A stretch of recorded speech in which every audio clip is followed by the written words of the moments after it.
late at night, I get inspired watching all your stuff. Thank you so much. You know, Come on in, sit. Yeah, of course. Mellow, I'll take a coffee when you get a chance. Mellow give you that? I think so. Him and I are very friendly, but I don't remember. Yeah, that's my guy, man. He's such a good dude. Yeah. So what's going on in your world? You know, it's just the last year's kind of blown up. I was the director of player development with the Knicks for 5 years. You know, we had 2 years left of my contract.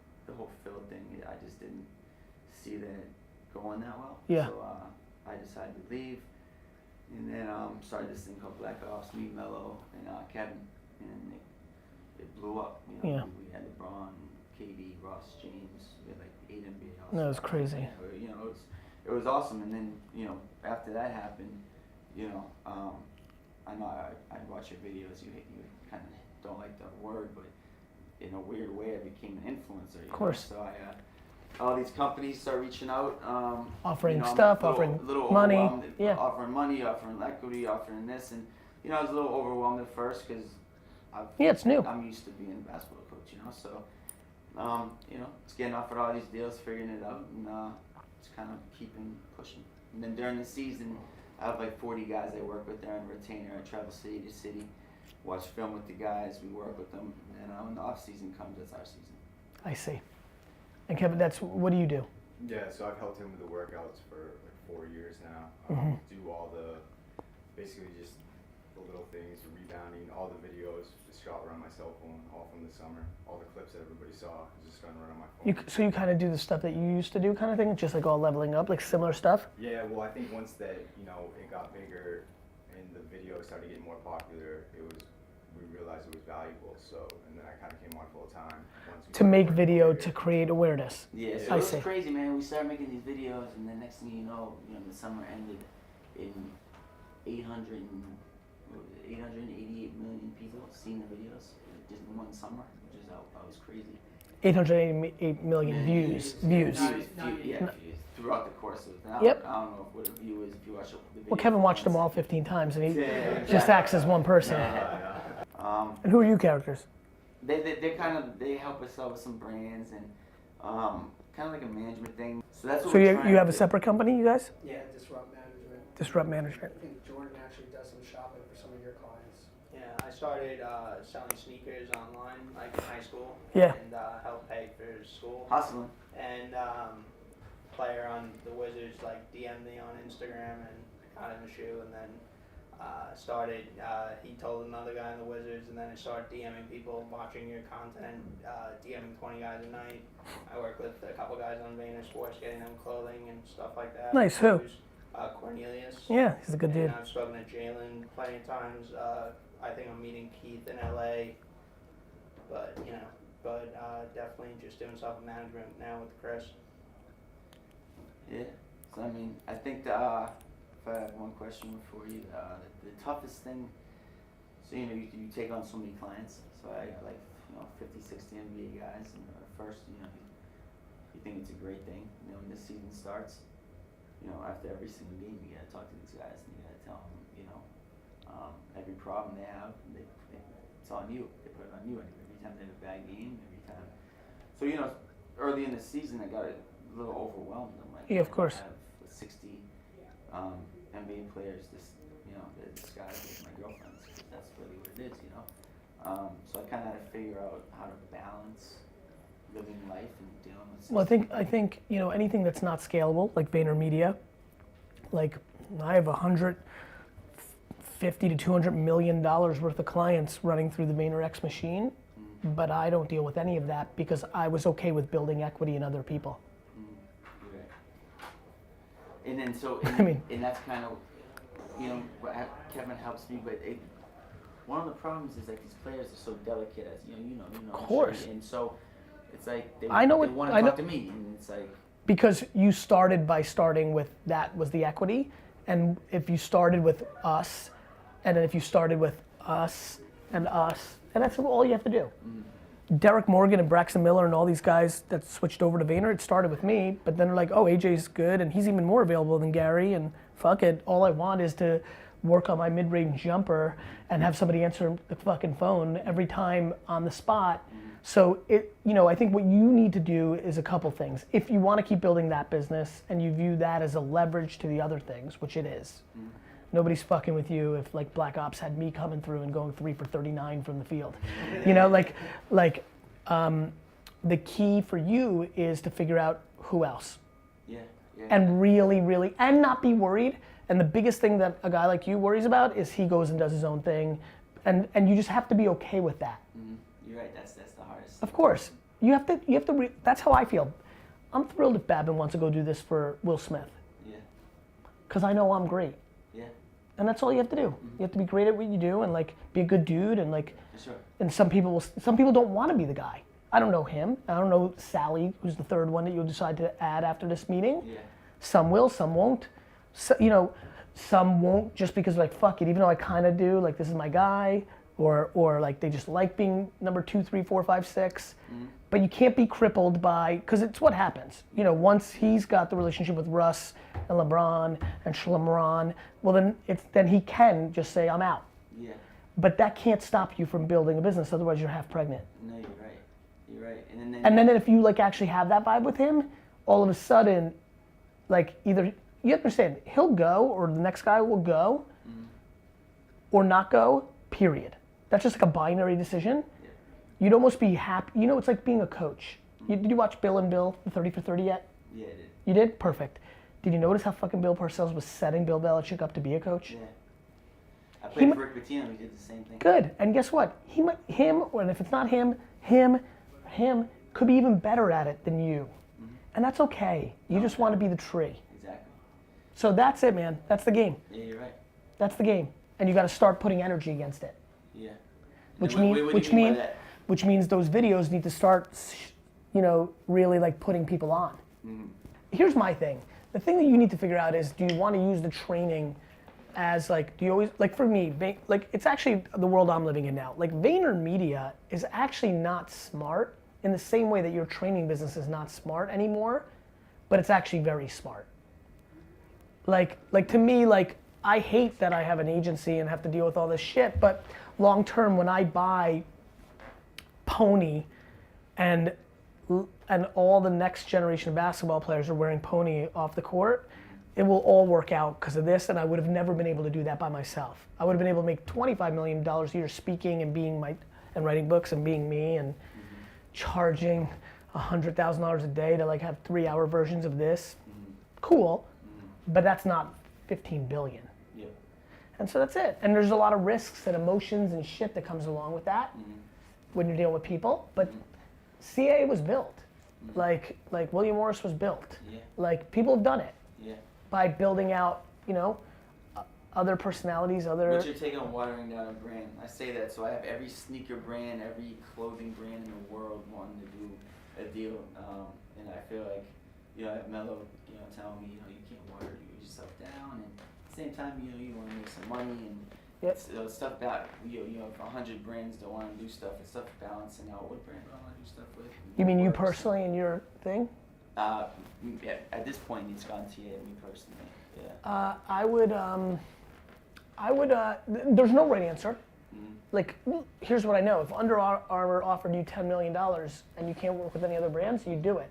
Yeah. No, exactly. Yeah. So it's just an auction, right? Like if everybody's offering 100, well then you want to take all 700s. But if somebody's offering $1 million, then there's no right answer. Here's what I would say: just never lie, and everything can work. Yeah, that's actually great. It's actually a great piece of advice. It might not be fun to say to KD something or Melo or Chris Paul. Like, it might not be fun, but if you never lie, you're in a great spot. Yeah, that's great. You want to eat, they know that. You want to do your job. I would say this: it all starts and stops with the thing that got you there. Just because I've gotten bigger, I don't stop interacting with people. I don't big time. I want to know people. Like, that will never go away. Because that's what got me here. Yeah. So what got you here is like you were good at your craft and guys trusted you. And that's what it is, trust. And you don't want to give that up for $5 million. You're right. So, but you still want to make, you still. And you should, which is why the lying is the key. Whatever you decide, that's what you decided. Whatever it is, it is. Like, I invested in Gowalla, which was a Foursquare competitor 5 years ago when all those Foursquare check-in thing happened. I invested in Gowalla, but told all my clients to use Foursquare because it was better. That's why I sit here today. That's interesting. It's very important. You might get $15 million from Adidas. You just better tell them, listen, if fucking this class from Duke that comes out and 3 of them want to work with me, if one of them's fucking ankle I think fits better into a fucking, Asics shoe, I'm gonna tell them. Mm-hmm. Wow. Like if ASAP Rocky. like fucking my home. I guess Ilmine probably brought me those Marvel Panther. Oh yeah. Like if I want to rock those, you can do it. Then I can do it. You're the man for that. And when I go to LA this weekend, I want to rock those. Yeah. Along with mine. Mm-hmm. And that's but that's because I told him, like, look, I'm still gonna come through for you for what you want. Yeah. Jack, another question for you. What's your take on media? So I've done, the summer got done, and I did GQ and Wall Street Journal and ESPN Sports. I did everything you could possibly think of, right? Okay. And then it keeps coming, and it comes now. Now I'm at the point. It's like I have nothing else to tell you guys. Now. Well, you can tell the same thing in a different place. So you believe in I should keep. Well, I think it needs to be Rolling strategic. Stone just asked me to do something, and I'm like, do I just keep doing every one of these, or do I stop eventually? I mean, look, you do whatever you want. I mean, What's your take on that? I think attention is the most important asset, but I think you have to be smart, right? Like, I'd rather you do something with, with fucking Barstool than Rolling Stone. Mm-hmm. Like, go where the culture is. Mm-hmm. He's a Barstool fan. Mm-hmm. But what's good about Rolling Stones is it gets you into new eyes that don't see you on Instagram. Mm-hmm. So I have a clothing brand. I started a clothing brand a year ago called Colorblind. Okay. I literally made a hoodie. I didn't think it was going to be much. Next thing I know, it's Selena Gomez, the Kardashians. Everyone's wearing it, and it's and when you say next thing I know, like, talk me through that, because that's an important thing for me to understand, to give you advice. When that whole it wasn't like, oh, I just put this on Shopify. So like when that whole like Trump stuff and the police shootings and stuff are happening. Yep. I went to the print store by myself, and I made a hoodie. It said Colorblind. Yep. So simple as that. Yep. I posted it on my social media. A bunch of guys like, what's that? Mello's like, you need to put that on Shopify. So I put it on Shopify, sells out. I love that Mello's so smart. And then the next thing I know, I've done, some money. I'm struggling because I don't know. I have a team of 2, which is retarded. So we've done like 8 or 9 different releases, sold out every release, doing a collab with Nike, and now it's like really blowing up. And who runs it? Me by myself. It's yeah. starting to, yeah. I mean, here's what I can say. Either you find young talent that is so pumped to have autonomy and run shit, and you keep 100%, and the trade is you're putting youngsters on, they're getting to meet people, they're learning, and then they can decide what the fuck they want to do at 28. Or you give up 20 to 50% to people who know what the fuck they're doing, and you're not guessing. You don't think they can do it. They've been doing it for 14 years. What do you think about that? I think both work. Like, Supreme's cool. You know what's more cool? Nike. Just depends what you think is cool. You're right. Like, Converse is more cool than Supreme. They make more money. But for now, what's great about cool is you can get there. You're either in control or you're not. And I agree completely with what you say, but also, when you're they offer young. that big check. Yeah, okay. It's like, damn, That's right. to say no to that, I get it. That's how people make real money, though. Yeah. Zuck said no to $1 billion. You just got to figure out how long you want to be in it. Yeah. It's just, it's less about risk tolerance. It's just more about, do you know yourself, right? Like, risk tolerance is the right way to like look at it like on paper in a textbook. It's actually different than that. It's actually like, what the fuck are you up to? Here's what I know about you I don't know anything about you, but like, here's what I know about you. I think you'd really struggle with the idea of making 10 million, but being known as a whore and a sellout and never being able to play after 4 years from today. Yeah, that's my fear. Okay, well, good. My fear Let's is start with coming that. up. So, I don't know what else to tell you. so my thing is, so you I said- leave. I think the reason I am who I am is because I leave so much money on the table. It is tough when you're starting off. You know, you get to I meet start- some NBA players. Oh man, I was 34 years old when I left Wine Library. I owned nothing. How old are you? I'm 31. Perfect. I was 34 when I left my dad's business. I built it for him. I owned 0% of it, which means the bank and the world saw me as being worthless. I never paid myself more than $70,000 a year. I was 34. That's crazy, man. I think you may overthink this moment, and Yeah, no, you're right. and I think that may lead to bad decisions. It's because my fear is selling Russ, KD, Melo, and be like, you know, we kind of gave you this platform and you're using us to sell out. Of course. That's my biggest fear. As you At the should end be. of the day, it's about getting them better. It's Right. And guess what? There's some kid coming up right behind you that is thrilled to take 80% of what you take to just do basketball and work 10 times harder than you because they don't have all this other opportunity. And that's why what we're trying to do is make it so that we're going to make money off all these other deals and these media things where it's like we're known to have the best gym, and guys, these NBA and college, how high school is, they don't pay. I get That's it. the ultimate goal. Because of Melo and his respect that he has from all of the young kids, everybody. Of course.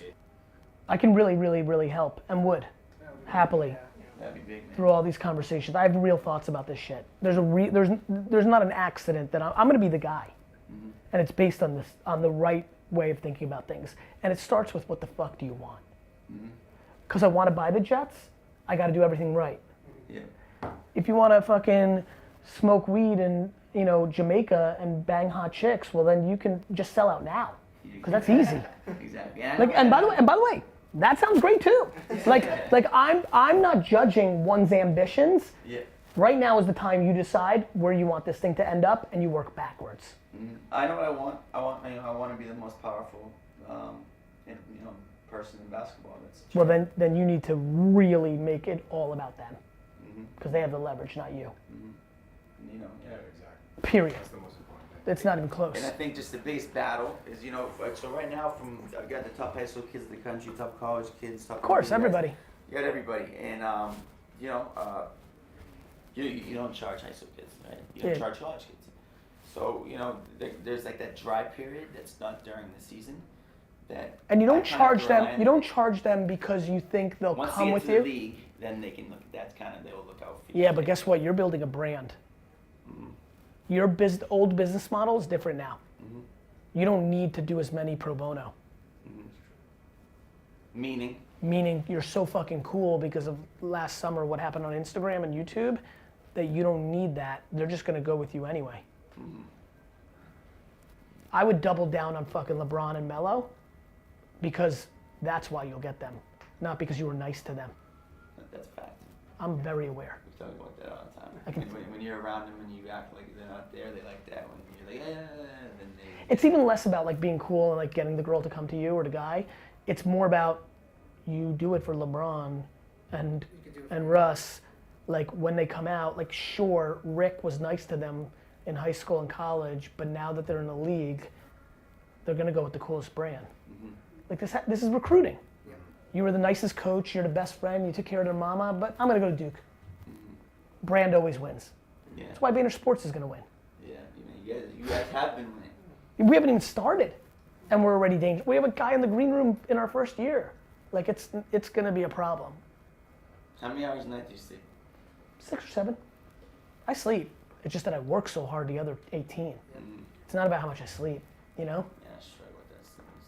Because you're not in the right spot yet. So I'm just thinking. The reason I'm good is because I'm at peace. So one of the problems is with the games, right? The games. Yeah, West Coast. I respect have that. to break down the game with the player. What time do you go to sleep? 3? By the time the player winds down and wants to stop talking, it's 3 or 4. Yeah. And what time do you get up?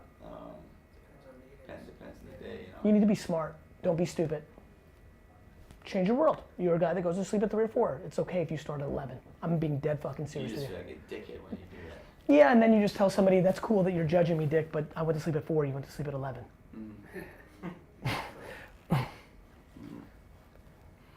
I gotta get on this call out. Yeah, man. No, I appreciate you taking this, man.